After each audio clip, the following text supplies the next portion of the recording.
I mean, I have had guns in my mouth, robbed and fingers shoved at me for my heroin, I have been shot, I have been stabbed, I've been held captive, I've been scalded with hot water. It's just, every day is just something that you just wouldn't think would happen. That's it. Every day I'm like, what the fuck,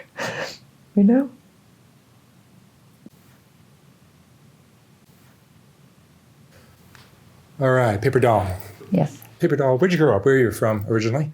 Detroit, Michigan. Detroit. And tell me about your childhood. You had both your mom and dad as a kid? My mother. My dad was around summer times, but my mother. And how would you describe your childhood? I had a good childhood.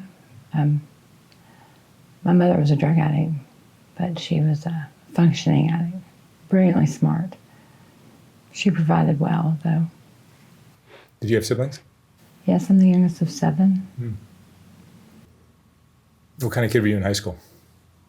I was popular. I was an athlete, cheerleader. Did your mom remarry?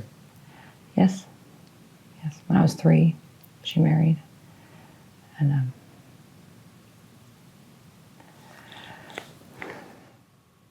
Any traumatic events in your childhood or anything like that? Any abuse? no. I had to grow up very fast. My mom was never there. When she was there, she wasn't there.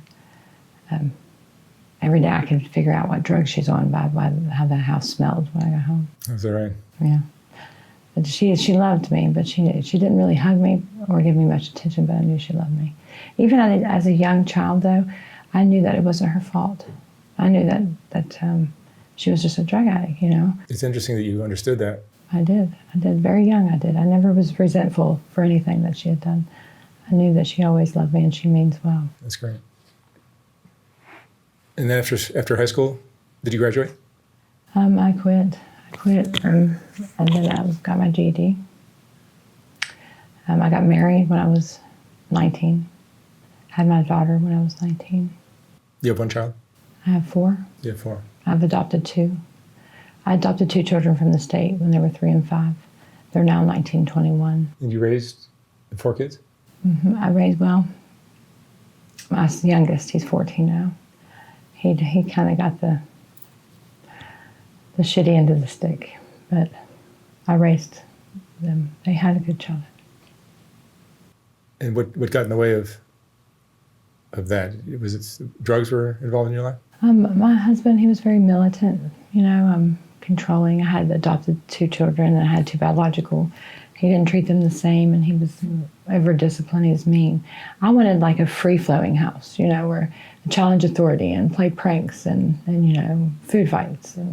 And he wasn't. He was like walking on eggshells. So it took me a while, 3 years. Once I made up my mind to leave him, it was hard. He made it very difficult. And did drugs come into your life at some point? I've always done drugs my whole life. I started using meth or different stages of meth when I was 12 years old. When you were 12? When I was 12. Wow. I started shooting up when I was 13. And I kept it a secret from the world because I was smart enough to know the stigma that comes, what comes with it. But I was a cheerleader and a good student. And this was in Detroit? That was, a year or 2. I came here at 12. Oh, I see. So the drugs were introduced to you in Detroit or in West Virginia? Detroit, but also here when I was younger as well, because I came back and forth. I would spend summers here. So the drugs were always accessible to me. I don't know why. Even my peers at that age, they knew nothing of drugs, but I did. But why did you get introduced? Do you think it was through your mom?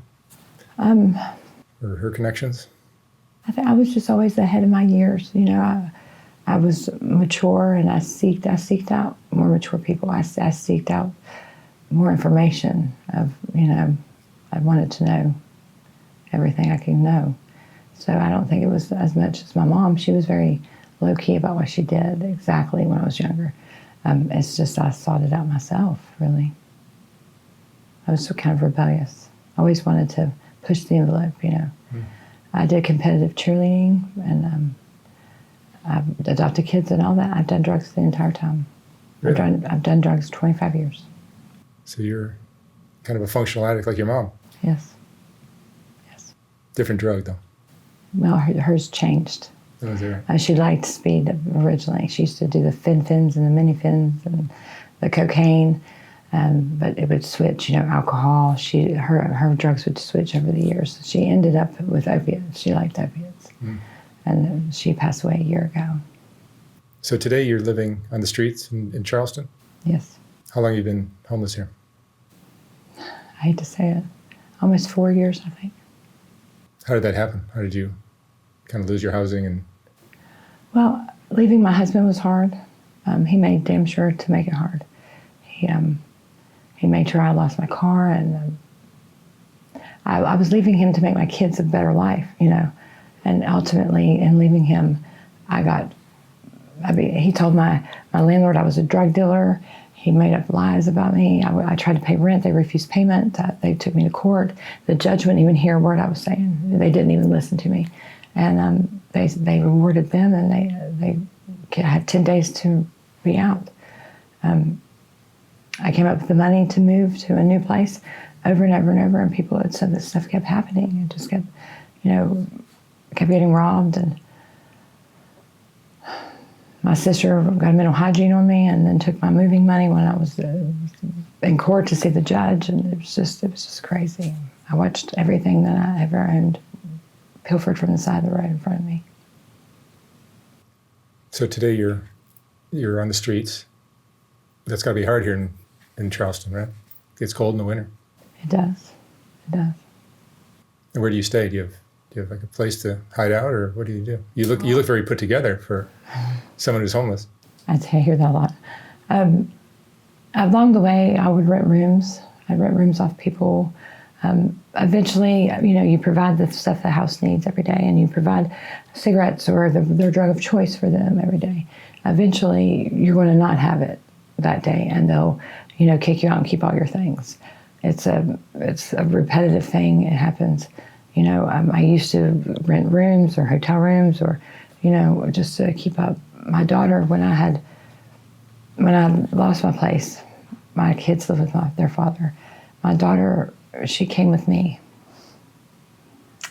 She came with me. She didn't want to leave my side, and she didn't want. She'd seen her father for who he was, even though it was hard. And she became truant for school. And she would not go to school. She would not live with her dad. I wouldn't turn her into the authorities, So my daughter has went through this journey with me, and it's been terrible. How old is she now? She's 19 now. Where does she stay? Here, there. Here and there. She's kind of homeless as well. Absolutely. How do you support yourself now? I sell drugs. I wish I didn't. I've always had a job,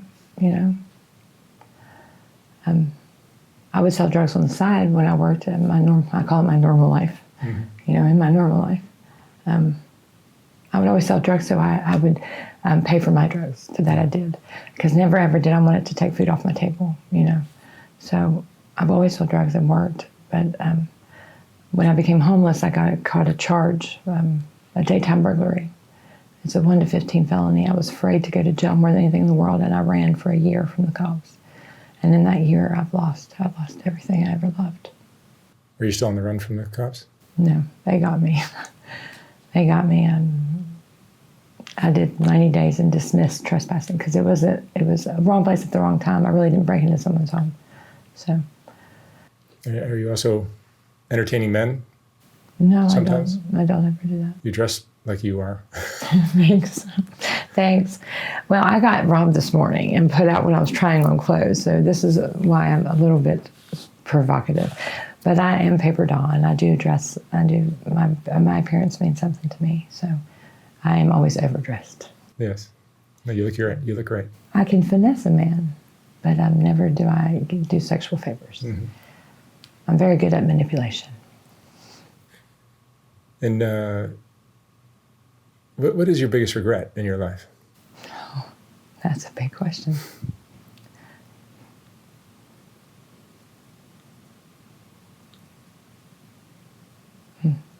That's a hard one. Not catching myself. When I fell, my kids went through a lot of pain because of that. Yeah. Do you feel like you failed your children? Absolutely.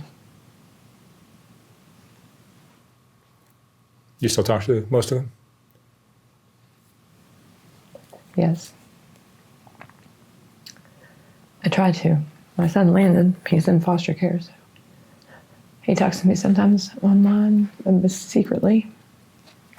Probably not now. Thank you.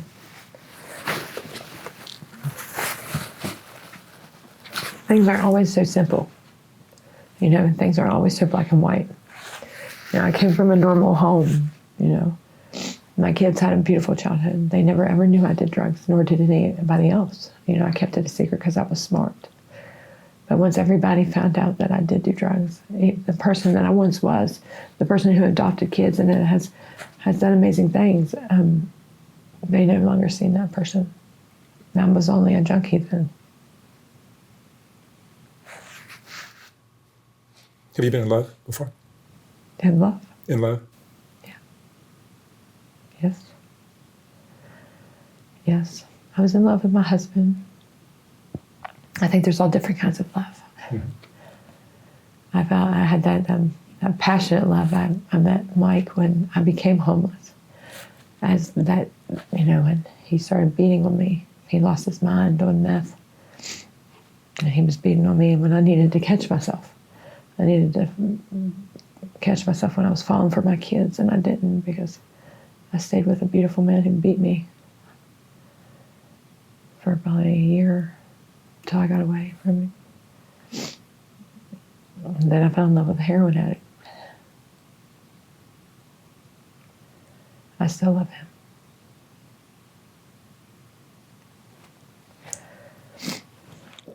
What emotions do you go through most often? What is it? Do you get depressed or angry or anxious, anything like that? Oh, all the time. I have a major problem with anxiety. I have a panic disorder. That's why I do drugs. I do them to calm down. It's ever ironic that I would do meth to calm down, but I do. Yeah, it affects different people differently. It calms me down. And I have a lot of pain, a lot of regret. Would you describe yourself as self-destructive? Yes. Yeah. So brilliantly smart, I'm stupid. Yeah. And on top of everything else, the shame from not being there for your kids has got to be hard, right? Yeah, the pain from my kids keeps me. You know, I ran from the police and then the boyfriend beating me and then I got shot. I got shot on Easter Sunday a year and a half ago. I severed my main artery in my leg. Yeah. I bled 6.5 pints of blood out in 5 minutes. Wow. It took me 5 surgeries and a lot of rehabilitation. I had to learn how to walk again. And I'm a dancer. I taught dance, by the way, for 7 years. I taught to children. Took away my leg. So in the midst of me losing my children, they posted the news. They posted I had court in the newspaper. A newspaper I don't read. Didn't show up twice. Didn't know I had it. They relinquished my rights to my children that day. And I was healing from being shot.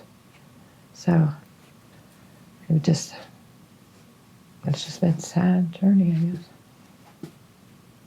What are you afraid of now? What do you worry about? I'm afraid for my daughter.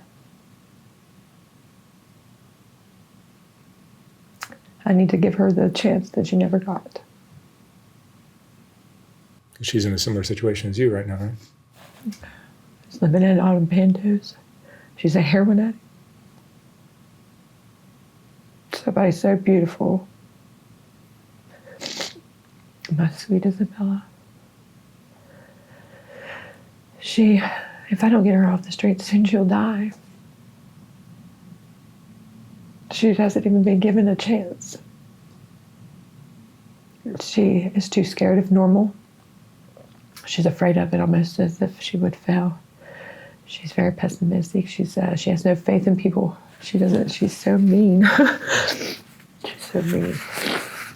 I hate that for her. Because even after every ugly thing I've been through, I can still see the beauty in the day. She cannot.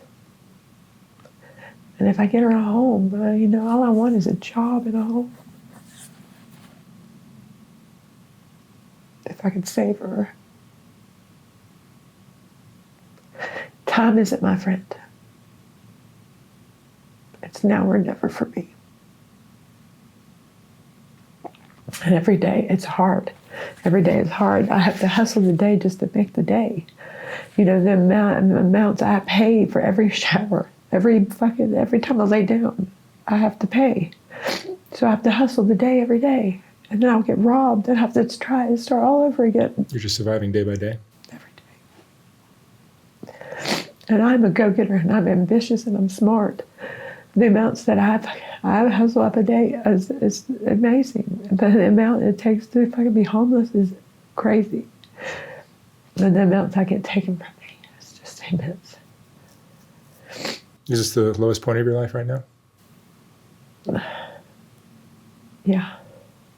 I don't know, yeah.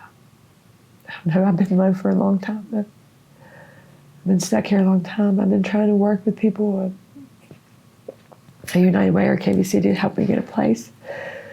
And we found a place for me, and we're trying to get a hold of the landlord, and then I just disappear because I have no phone, because they steal it, and I have no way to call them. I have no way to call the landlords.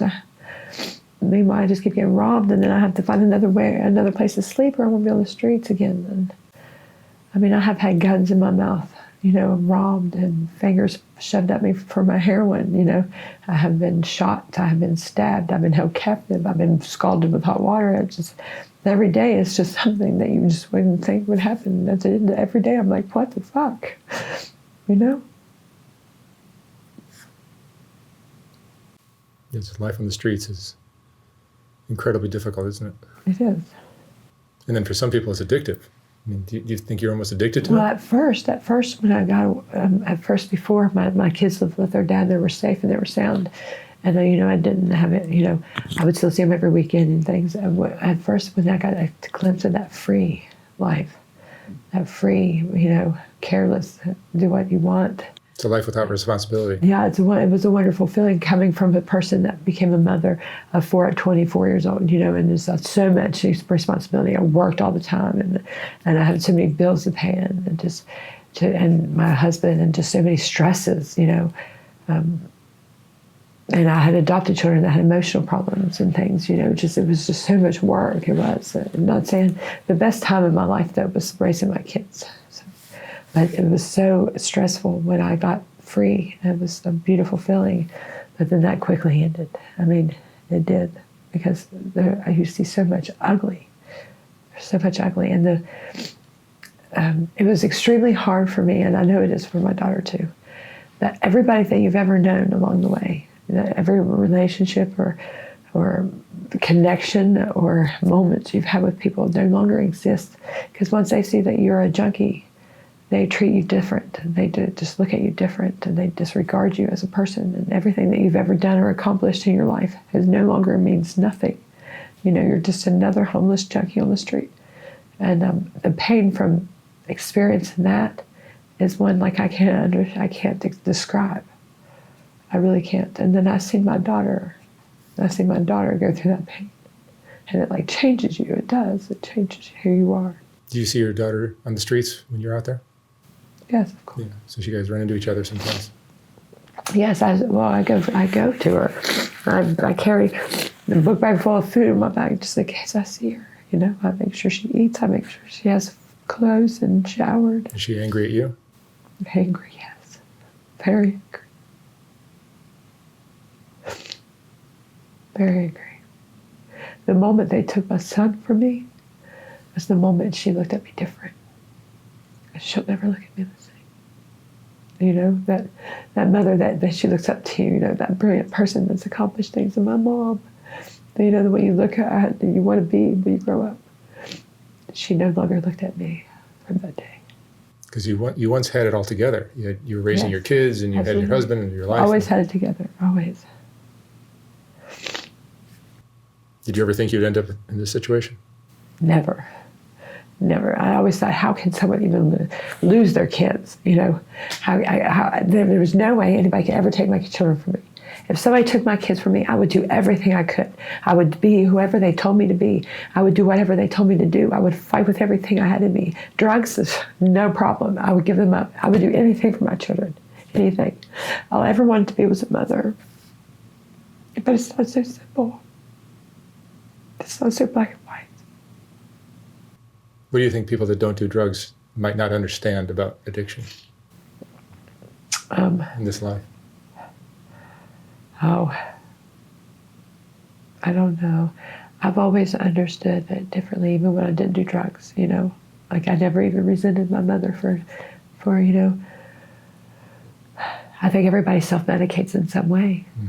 They shouldn't be so judgmental, you know. It does affect your life, though. It affects everything. It affects everything. People just think it's simple. Well, if you don't do drugs, just don't do them. You know, if it was so simple, you know, addiction is a motherfucker. How have these years on the street changed you? Oh,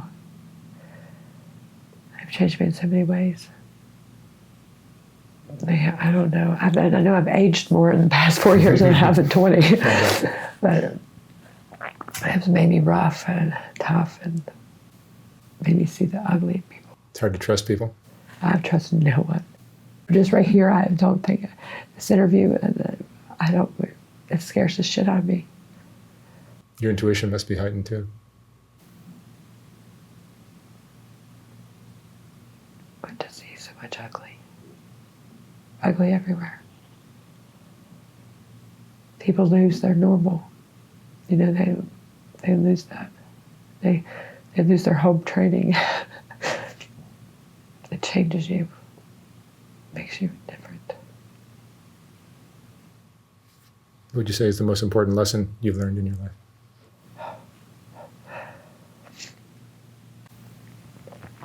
Everyone shows you who they are. Everyone does. It's up to you to listen. You'll see who the worthy are. And only the worthy you should let into your home. Because they'll take everything you have.